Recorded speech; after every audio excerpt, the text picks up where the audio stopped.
આજે આપણે બનાવીશું ઇડલી ઢોસા સાથે ખવાતો ટેસ્ટી સાંભાર.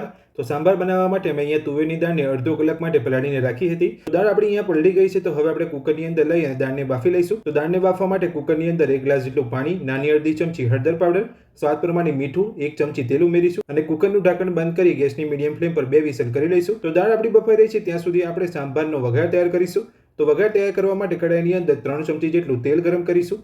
તેલ ગરમ થઈ જાય એટલે તેની અંદર નાની અડધી ચમચી રાઈ, 2 ચપટી મેથીના દાણા, 2 ચપટી જીરું, 2 સૂકા લાલ મરચાં, 2 થી 3 ચપટી જેટલી હિંગ, મીઠા લીમડાના પાન સાથે સમારેલી ડુંગળી ઉમેરીને બધું સરસ મિક્સ કરી લઈશું અને ડુંગળીને થોડી સાંતળી લઈશું. ડુંગળીને થોડી સાંતળી લીધા પછી તેની અંદર સમારેલી દૂધી સાથે સમારેલી સરગવાની સિંગ, સમારેલા ટામેટા ઉમેરીશું અને બધું સરસ મિક્સ કરી લઈશું.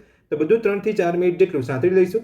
તો બધું 3 થી 4 મિનિટ જેટલું સાંતળી લીધા પછી હવે આપણે તેની અંદર 1 ચમચી કાશ્મીરી લાલ મરચું, 2 ચમચી સાંભાર મસાલો, નાની અડધી ચમચી ગરમ મસાલો, નાની અડધી ચમચી ધાણા જીરું પાવડર ઉમેરીશું અને બધું સરસ મિક્સ કરી લઈશું. મસાલા ઉમેરીને મિક્સ કરી લીધા પછી હવે આપણે વઘારની અંદર 1 વાટકી જેટલું ગરમ પાણી ઉમેરીશું અને બધું સરસ મિક્સ કરી લઈશું. બધું જ મિક્સ કરી લીધા પછી વઘારને 5 મિનિટ માટે ઢાંકીને થવા દઈશું.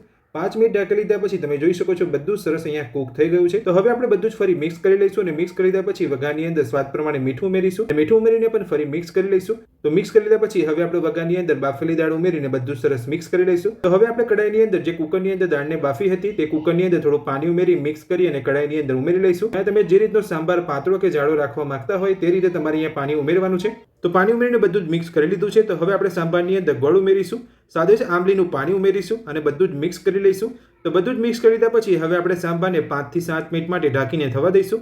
5 થી 7 મિનિટ ઢાંકી લીધા પછી તમે જોઈ શકો છો આપણો સાંભાર બનીને તૈયાર છે. તો હવે આપણે સાંભારની અંદર ઝીણા સમારેલા દાણા ઉમેરીને મિક્સ કરી લઈશું. તો ઇડલી ઢોસા અને મેંદુવડા સાથે ખવાતો ટેસ્ટી સાંભાર બનીને તૈયાર છે.